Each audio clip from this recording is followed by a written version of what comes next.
Soyez les bienvenus sur notre chaîne Réflexions sur la Bible avec votre serviteur Jean-Charles Pamphile. Depuis des lustres, le mot disciple est devenu sectaire, mais alors très sectaire. Il n'est aucun chrétien qui ne l'a pas classé au rang de ces mots spéciaux qui n'appartiennent qu'au Christ Jésus, comme s'il avait été le premier à l'avoir utilisé. Cette exclusivité a été octroyée au mot disciple parce que les récits qui en font le plus référence se trouvent dans la Bible. De ce fait, nous, chrétiens, l'avons considéré comme un mot saint, S-A-I-N-T. Ceci est si vrai que dès que le mot disciple est prononcé, il est immédiatement associé au premier cercle des compagnons du Christ Jésus et jamais à personne d'autre. Au reste, la grande majorité des chrétiens a été persuadée, ou s'est persuadée, ou se persuade que disciple, église et même prière sont des mots issus du langage céleste, donc biblique, voire strictement religieux. Eh bien, je vais ici vous étonner et ça sera à vous de choisir entre écouter cette capsule jusqu'au bout ou renoncer. Aucun des trois mots précités ne relève du vocabulaire céleste. Aucun. Dans une prochaine capsule, nous tenterons de cerner la signification des deux autres mots, à savoir prière et église. Dans un instant, nous allons dépoussiérer ou tenter de dépoussiérer le mot disciple que nous avons tous pensé être doté d'une signification strictement spirituelle. Notre verset de base est consigné au 28e chapitre de l'évangile de Matthieu, 19e et 20e verset. Allez, faites de toutes les nations des disciples, en les baptisant au nom du Père, du Fils et du Saint-Esprit. Depuis plus de 1700 ans, cet ordre que Jésus a donné à ses disciples a malheureusement pris une tournure autre que celle dictée par le Maître. Ce commandement a purement et simplement été catholicisé. Qu'est-ce à dire? Même les dénominations qui relèvent du protestantisme ont le même désir de convertir le monde entier à leur religion parce que toutes sont persuadées de détenir la signification de faire des disciples. Reprenons les faits tels que les disciples ont cru bon de nous les communiquer. Saint Luc, au premier chapitre de sa rédaction concernant les Actes des Apôtres, 3e verset, Jésus est ressuscité. Il passe 40 jours avec ses disciples. Durant ces 40 jours, son unique entretien relève de l'importance d'annoncer le royaume des cieux. Jésus monte au ciel et les disciples se réunissent dans une pièce dans l'attente de ce que le Maître leur a promis. 10 jours plus tard, ceux qui étaient présents dans cette pièce reçoivent la plénitude du Saint-Esprit. Oh, juste un mot pour ceux qui veulent absolument imiter les disciples en espérant, contre espérance, que c'est en calquant leurs gestes qu'ils recevront eux aussi la plénitude du Saint-Esprit. Le lieu qu'avaient choisi les disciples était une pièce très spacieuse située dans la partie supérieure d'une maison, d'où chambre haute. C'était un lieu où l'on avait coutume de se retirer pour les communications intimes ou pour prier tout simplement. C'est donc dans cette pièce que 10 jours durant, Pierre et les autres disciples qui, selon Jean 20, verset 22, avaient déjà reçu le Saint-Esprit, ont raffermi la foi des 109 personnes qui les avaient rejoints, que Jésus est vraiment le Messie promis. Certaines personnes se demandent encore comment il a pu y avoir 120 personnes présentes dans cette salle, alors que le Christ n'avait demandé qu'aux seuls 11 de ses compagnons du premier cercle de se tenir prêts à recevoir ce qu'il leur avait promis. Nous ne savons pas qui étaient ces 109 autres personnes. Qu'importe, l'essentiel est ailleurs. Vous en rendez-vous compte? Croire en la parole des disciples et attendre dans une pièce pendant 10 jours que vienne le Paraclet. Tous les lecteurs de la Bible, vous et moi, nous sommes au fait de ce qui se déroulera par la suite dans ce récit. Mais les 120 personnes n'en savaient strictement rien. Ils écrivaient leur histoire. Peut-être vous vous demandez comment j'ai bien pu avoir obtenu ce nombre 109 qui ne figure nulle part dans le récit de Luc ou ailleurs dans la Nouvelle Alliance. Eh bien, comprenez, si le premier cercle des amis de Jésus ne comptait plus que 11 après que Judas s'est retiré dans les circonstances que vous connaissez, par pure déduction, on comprend sans mal que dans cette pièce, 109 autres personnes se sont jointes aux 11 disciples. 11 plus 109 égale 120, n'est-ce pas? Ceci peut vous paraître un petit détail, mais par pure déduction, encore, l'on comprend sans mal que si 109 personnes se sont jointes aux disciples, c'est que ces derniers n'avaient pas gardé cette bonne nouvelle par devers eux. Ils en ont parlé et ceux qui ont eu foi en la promesse de Jésus se sont joints à eux. Il fallait vraiment croire en ce Christ ressuscité pour rester enfermé pendant 10 jours dans une pièce à attendre ce qu'il a promis. Je crois que beaucoup parmi nous, dont moi le premier, auraient démissionné au bout de 2 jours. Croyez-moi. Après ces 10 jours d'attente, les 120 personnes ont reçu la plénitude du Saint-Esprit sous forme de langue de feu. Ils n'ont même pas eu à aller vers la foule, c'est la foule qui a accouru vers eux. Pierre, par la puissance de l'Esprit, a su immédiatement intéresser et convaincre tous les Juifs, hommes pieux de toutes les nations qui sont sous le ciel, que Jésus est vraiment le Messie. En 10 jours, ceux de la chambre haute sont passés d'élèves à enseignants et ont largement contribué à la propagation de la bonne nouvelle du royaume des cieux. Voilà quel a été le cadre du début de la proclamation de l'Évangile. Aujourd'hui, en ce siècle, peut-on encore faire des disciples? Avant de répondre à une telle question, assimilons d'abord le sens du mot « disciple ». Au début de cette capsule, nous vous avons fait remarquer que « disciple » n'est pas un mot issu du vocabulaire céleste. Disciple est un mot purement académique. Disciple signifie élève tout simplement. Jésus n'a pas été le premier à avoir eu des disciples, vous savez. Les rabbins, et en particulier Jean, son cousin, en ont eu avant lui. Mais bien longtemps avant que Jésus ne se fasse chair, Platon, Aristote, Sénèque, Socrate, bref, j'en passais des meilleurs, ont tous eu des disciples. Jésus s'adressait à ses disciples. Il les interrogeait, il les instruisait, il les aimait, il se promenait partout avec eux.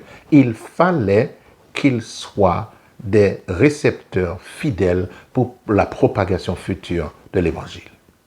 Alors, si disciple signifie élève, ne vous a-t-on jamais appris à devenir élève? Voyez-vous, depuis le XIIIe siècle, un camarade de classe est appelé condisciple. Condisciple vient du latin condiscipulos, qui signifie compagnon d'études ou collègue. Il est formé de con, qui exprime la réunion, et de discipulus, qui signifie élève ou apprenti. Un condisciple est donc celui qui fait ou qui a fait des études en même temps que vous. Il n'existe aucun manuel où l'on vous apprendra à devenir élève. Parce que personne n'apprend à devenir élève. Donc, personne n'apprend à devenir disciple. Personne. Les titres de manuels tels que Comment devenir un disciple du Christ ou bien Comment devenir un vrai disciple du Christ m'ont toujours étonné. Sans prétention aucune, je crois fermement que le sens qui a été octroyé au mot disciple par toutes les dénominations est loin, mais très loin de la pensée du Christ Jésus. Permettez-moi de faire une courte halte ici. Je fais volontairement le choix de cet exemple pour vous montrer à quel point il est facile de se méprendre sur le sens d'un mot ou d'une allégorie. Au 12e chapitre de l'évangile de Luc, 6e verset, Jésus a posé la question suivante. Ne vend-on pas 5 passereaux pour 2 sous? Eh bien, aucun d'entre eux n'est oublié devant Dieu. Ici, le lecteur a toujours la nette impression que Jésus faisait allusion aux passereaux. Mais que nenni! Dans son observation, Jésus pointait du doigt l'oiseleur. Or, un oiseleur faisait partie de la classe sociale la plus défavorisée en Judée. Si Dieu le veut, je reviendrai là-dessus dans une autre capsule. Lorsque Jésus dit faites de toutes les nations des disciples, nous ne pensons jamais à celui qu'il vise, ou plus exactement, nous ne pensons pas à la qualification de celui qui est visé. Alors, qui est visé dans cette recommandation? Celui qui doit être conduit à Christ Jésus ou quelqu'un d'autre? Il est bien évident que Jésus ne visait pas spécialement celui qui sera conduit à lui. Ce dernier n'est qu'un individu qui l'accepte. Or, il ne s'agit pas ici de celui que vous conduisez au baptême, mais de disciple. Le baptême ne fait pas de vous un disciple systématiquement. Au reste, combien de personnes se font baptiser sans aucune conviction? C'est donc l'instructeur qui est visé en premier lieu ici, pas l'élève. L'outil ne vaut-il pas que par la main qu'il emploie? Dans quelque domaine que ce soit, un élève qui a été mal instruit ne peut pas restituer ce qu'il n'a pas saisi. Ceux qui se croient dotés du don de l'enseignement ne doivent jamais oublier qu'ils instruisent un individu qui devra faire usage de cet enseignement pour, le cas échéant, instruire un autre qui, à son tour, en instruira d'autres, et ainsi de suite. Il faut que cet instructeur ait en permanence le souci que son élève a parfaitement assimilé l'enseignement qui lui a été inculqué. N'est-il pas censé être un ambassadeur du Christ Jésus? Dites-moi, sur un long courrier, accepteriez-vous d'être piloté par un pilote qui ne comptabiliserait que 3 heures de vol? Je ne crois pas. En son temps, Paul a recommandé aux Éphésiens de ne pas s'adonner à une impureté effrénée parce que ce n'est pas ainsi qu'il leur avait appris le Christ. Une preuve, s'il en fallait, que le Christ s'apprend. Oui, le Christ s'apprend. Faire des disciples, c'est permettre à celui que vous instruisez de bien intégrer le concept du royaume des cieux, l'intéresser à accéder à la compréhension du fonctionnement de ce royaume. Surtout, ne jamais tenter d'imiter l'action du Saint-Esprit pour faire croire aux autres que l'on agit sous sa puissance.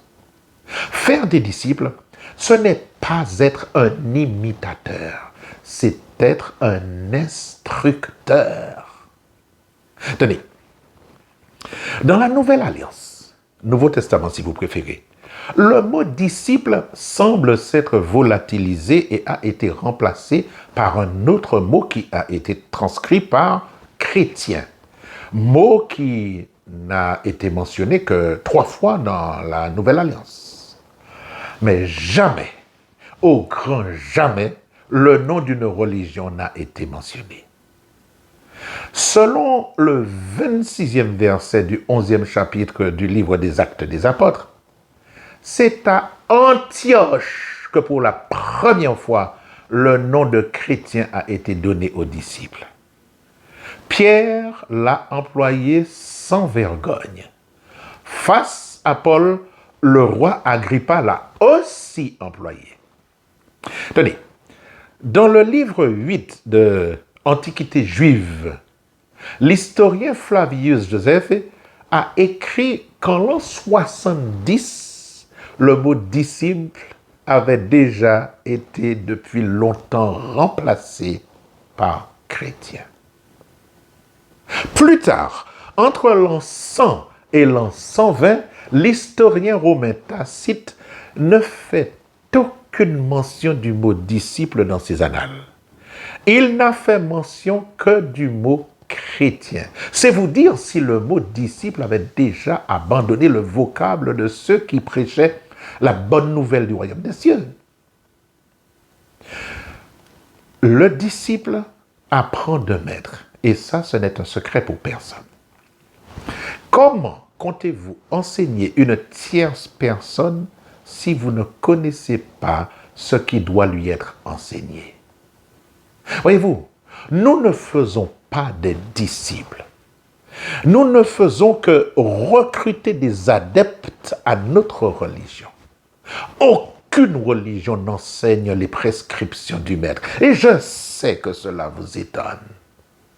Ne sont enseignés dans les églises que la naissance, la vie, la mort, la résurrection et le retour de Jésus. Et surtout, la pure nécessité de donner le plus d'argent possible à votre église. Rien d'autre. Au reste, toutes les dénominations ont interprété « faites des disciples » de la manière suivante. Faites adhérer le plus grand nombre de personnes à votre doctrine. Et c'est exactement ce qui a été pratiqué depuis plus de 1700 ans. Humblement, je pense que ce que le Christ Jésus entendait par « faites de toutes les nations des disciples », c'est d'abord être un bon instructeur, capable de restituer le message du Christ, être zélé pour la propagation de ses prescriptions. Voyez-vous, il y a 2 raisons qui peuvent faire d'un étudiant un mauvais élève. Ou les matières qui lui sont enseignées ne lui plaisent pas du tout, ou ce sont les enseignants qui n'ont aucune pédagogie pour transmettre leur savoir. Un étudiant a 2 ingrédients pour évoluer. Son désir d'apprendre et la capacité de l'enseignant à l'intéresser à son enseignement. Rien de plus. Lorsqu'un étudiant est doté de ces 2 composants, il devient un très bon récepteur. Parce que l'enseignement lui aura convenablement été transmis. Celui qui veut transmettre un enseignement se doit et de bien maîtriser son sujet et d'être un excellent pédagogue. Selon le sens académique du mot « disciple », personne ne peut vous apprendre à devenir un élève. C'est à l'instructeur d'intéresser l'étudiant au sujet enseigné. Bien instruit, un tel étudiant pourra se métamorphoser en un enseignant à son tour. Un enseignant. Et voilà, le mot est lâché. On apprend à devenir un enseignant, mais jamais à devenir un élève. Paul l'apôtre a clairement demandé aux Colossiens de ne pas se détourner de l'espérance de l'évangile qu'ils ont entendu et qui a été prêché à toute créature sous le ciel. Si, vous avez bien entendu, L'évangile a été prêché à toute créature sous le ciel. Oui, mais qu'entendait Paul par toute créature sous le ciel? Aux nations qui composaient l'Empire romain, bien sûr. Depuis, l'évangile a atteint les quatre coins de la terre. L'enseignant a d'abord été élève, mais ça, ce n'est un secret pour personne. Or, ce que nous, chrétiens, faisons ne peut pas être appelé faire des disciples. Ne nous obstinons pas à vouloir prêcher ce que nous ignorons. Comment pourrons-nous convaincre une personne à adhérer aux prescriptions du Christ Jésus si nous-mêmes nous ignorons ce qu'il a prescrit? Il est bien triste de constater que plus de 1700 ans après la fin des temps apostoliques, nous sommes encore incapables d'enseigner ce que le Christ Jésus a seulement recommandé, à savoir la propagation de la bonne nouvelle du royaume des cieux. C'est du reste la fin de la proclamation de cette bonne nouvelle du royaume des cieux qui déterminera la fin du monde. Nulle part dans la Nouvelle Alliance, vous ne trouverez un passage où le Christ Jésus a demandé de parler de sa personne. Il a bien dit, ou il dit bien, d'enseigner ce qu'il a prescrit. Mais qu'a-t-il prescrit? La bonne nouvelle du royaume des cieux. Mais attention, la bonne nouvelle du royaume des cieux ne consiste pas à parler de la vie, de la mort, de la résurrection du Christ, doublée de sa promesse de revenir un jour pour juger les vivants et les morts. Du reste, si la bonne nouvelle du royaume des cieux consistait seulement en cela, Jésus aurait-il 40 jours durant parler à ses disciples du royaume des cieux, comme le stipule Luc dans Actes des Apôtres, chapitre 1, verset 3?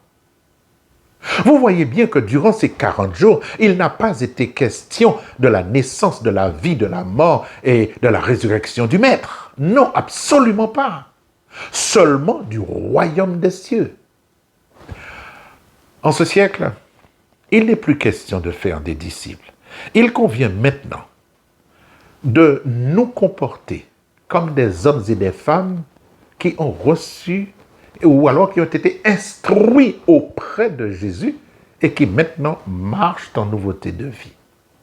Nous attirerons les autres à nous comme un aimant. Et puisque nous refléterons l'image du Christ Jésus, c'est donc à lui que nous attirerons d'autres personnes pour les instruire. Non pas au sujet de notre doctrine ou de la supériorité de notre religion, mais seulement au sujet de la bonne nouvelle du royaume des cieux.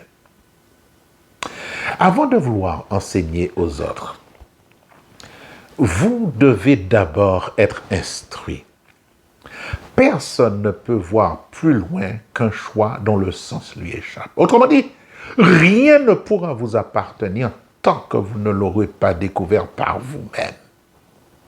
Soyez d'abord un bon, même un très bon élève auprès de Jésus, et non celui qui ne fait que restituer la doctrine préconisée par son Église.